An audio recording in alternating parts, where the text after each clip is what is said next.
having not really visited with you guys since Saturday night, I want to step back for just a second. Um, we there are probably two or three things that I would have done differently in at the ending of that game that I want to take responsibility for. Um, we had a pretty good idea that they'd get that ball to the point guard and he'd kind of take it coast to coast um, and what I had called was a sort of a just we're going to just switch everything, kind of build a wall and switch everything. But that really wasn't good enough. And what I probably should have done was come to some zone pressure, like a little 2-2-1, see if I could get the ball out of his hands or make sure he saw more bodies, so he wasn't able to get a full head of steam. Um, I like the look that we got for Jalen late. It was clean. Um, but I had a side OB and an under OB that probably could have gotten better looks. So I told the team, look, because everybody, when you lose, um, um, the best thing you do is just look inward and go, okay, what could I have done better? And I could have defended the last possession better. And I had a side OB and under OB late the last minute, and I could have called some better looks. Called a couple things that we run a lot, and just they defended them well. But so I took responsibility for that from the team. Um, we're facing again another must-win situation. Um, Last time against Missouri, it was because there was a really good prize on the win because Missouri had won 4 in a row. They had just beaten Tennessee. They had they were seeded, slightly ahead of us in the NCAA tournament, and the win could do us some real good. The contest against Ole Miss, that's not the case. A loss could do us almost irreparable damage because of just the math. And it's not because look, if Ole Miss played Missouri, I guarantee it would be a close game. I mean, there's the difference between the two of them. There's just not much there. But the record and the resume, there's a huge difference. Ole Miss has lost some games here, but they've lost them really close. They lose in overtime at home to Mississippi State. The 2 games they've won in conference have both been on the road. There's not as much energy in their building right now. So they go on the road, there'll be a lot of energy in the building. And, the guys will be playing with, with their hair on fire and nothing to lose, a little bit of house money. So our guys know what's at stake. They understand that. I thought we had a good practice yesterday. We played well against Ole Miss at Ole Miss. We did a lot of really good things the first time. And so, there aren't going to be a tremendous number of adjustments because what we did was pretty effective. We played pretty well. Outstanding offensive rebounding team, ranked 31st in the country in offensive rebounding, very athletic, and Matthew Morrell is, clearly one of the best guards in the league. Question for VP, just raise your hand. Start with Bias. Bruce, you mentioned just going back over the game. For a run like that, just how long take you to flush those? Generally, particularly when it's one that you could have had where some few things just went wrong. And so what was the question? Flushing it, how do you go about it? Flushing it? Yeah. I think you got to learn from it, in the sense that, so for me, coming back in, my learning was, here are the things that I would have done differently. And we had, again, getting stops without, again, trying to be repetitive, we fouled at the end there on a couple of occasions, we had a shot clock, almost a shot clock violation, but got called for a foul at the end there. And again, we said last week, how do you win at the end of games? You get stops and you get to the foul line. I mean, I think I said that if you look back to last week, just how do you do it? And we got enough stops, but obviously fouling was an issue, and we just we weren't able to get them to foul us.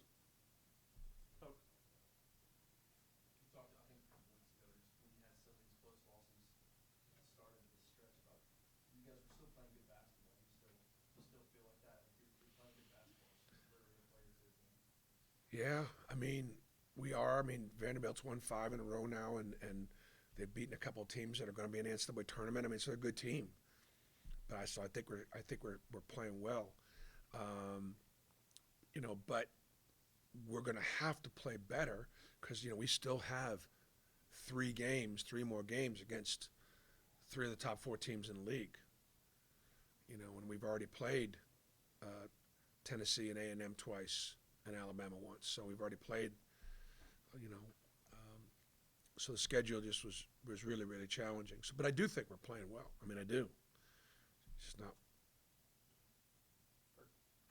quite well enough. Bruce, is there anything you feel like you guys can do on offense to try to get to the line a lot more often, or is it just kind of how the way the game's officiated that given night? When Jalen makes 7 baskets in the paint and he doesn't shoot a free throw, and Janai scored 7 baskets in around the basket, and so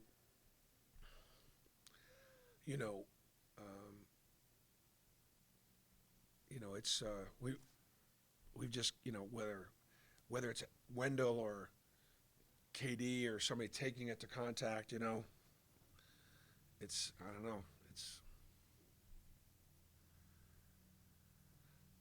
if I knew how, I would be trying to get our guys to the foul line more. So it's my inability to make that happen.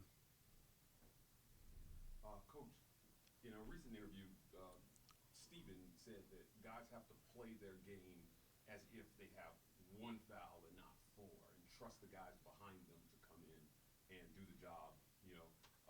With some of the games being called how they are, do you feel like you have the depth maybe to do that? And also, second part, Wendell Green, you guys won a game where he went 0 for 4 from the field, and then you lost a game where he went 2 for 14 from the field. How do you get him going to find that extra scoring on the floor? Yeah, well, 2 things. I think what happened, at the end of West Virginia and end of A&M, was we were in real foul trouble, and so Stephen was referring to, hey, even if you got 4, you got to play like you have 1, and so that's true.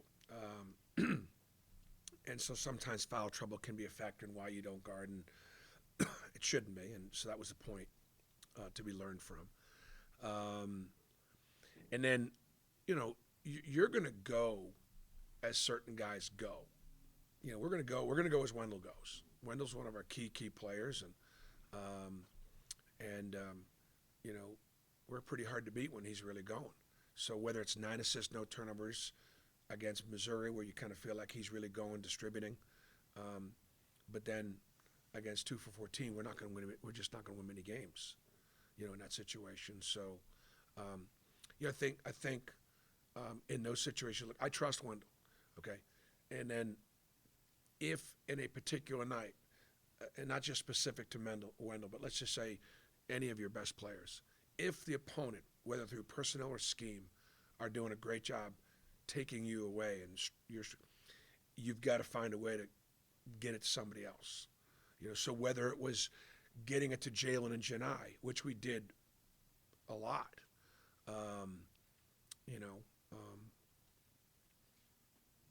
that said, it's really hard to, particularly late in the game. I mean, late in the game, it's pretty much a guard's game.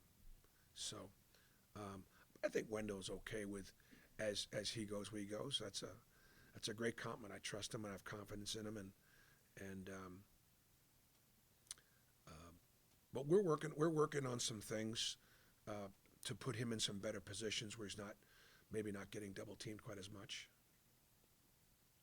A couple more, Nathan. Bruce, I think over the last month, y'all are only at 10 turnovers a game. Even in the games your offenses haven't been as good, turnovers are still low. What do you think is the key to that right now, and how key will Yeah, such a great, so key. It's the reason why we've been able to be in all these games, and like we talked about before, being in all these games has kept us in position. You're getting credit for playing well and playing in tough places. I mean, we're not having fun not winning, but